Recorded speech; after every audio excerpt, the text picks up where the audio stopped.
Anger management విషయంలో కౌశిక మహర్షి గురించి తెలిస్తే మీకు తెలిసిన మూవీ ఎగ్జాంపుల్స్ అన్నీ అతని కాలి గోటికి సరిపోతాయి అంటారేమో.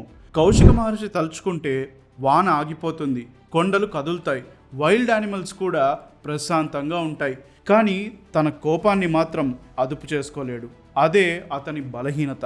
ఒకరోజు ఉరుములకు భయపడి ఒక చిన్న పక్షి ఆయన భుజంపై వాలి భయంతో రెట్టవేసింది. అంతే, కౌశికుడి కోపంతో కళ్ళు తెరిస్తే ఆ ఒక్క చిన్న చూపుకి పక్షి బూడిదయ్యింది. ఆ క్షణం ప్రాణం తీయగలనేమో, కానీ నా మనసుని మాత్రం గెలవలేకపోతున్నాను. నా శత్రువు ఈ పక్షి లేదా వాతావరణం ఇవేవి కావు, నా మనసే అని అనుకున్నాడు. ఆ గిల్ట్తో ఆయన భిక్షాటన చేస్తూ ఒక ఊరికి చేరుకున్నాడు.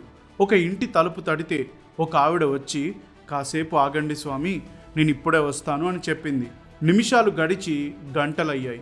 ఆవిడ తన భర్త పిల్లల పనిలో మునిగిపోయింది. కౌశికుడికి కోపం మళ్ళీ పెరిగి, ఒక ఋషిని పట్టించుకోకుండా ఉండటానికి ఆవిడకు ఎంత ధైర్యం అని అన్నాడు. అప్పుడు ఆవిడ తిరిగి వచ్చి ప్రశాంతంగా, మీరు తపస్సుతో ఈ ప్రపంచాన్ని గెలిచి ఉండొచ్చు, కానీ మీ మనసుని మాత్రం ఇంకా గెలవలేదు అని అన్నాడు. ఈ మాటతో కౌశికుడు కదిలిపోయాడు. గర్వం ఎగిరిపోయింది. అక్కడే ఆ గుమ్మంలో తన కోపం తగ్గేదాకా, మనసుని శత్రువుగా కాకుండా స్నేహితుడిగా మారే వరకు అలాగే కూర్చున్నాడు. భగవద్గీతలో కృష్ణుడు చెప్పిన 3 మాటలు కౌశికుడి యాక్షన్స్లో కనిపించాయి. నంబర్ 1, నీ మనసుతో నిన్ను నువ్వు ఉద్ధరించుకోవాలి.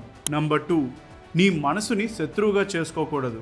నంబర్ 3, మనసుని గెలిస్తే అది నీ బెస్ట్ ఫ్రెండ్ అవుతుంది, ఓడిపోతే వర్స్ట్ ఎనిమీగా మిగిలిపోతుంది. కౌశికుడి కథతోనే అర్థం చేసుకోండి.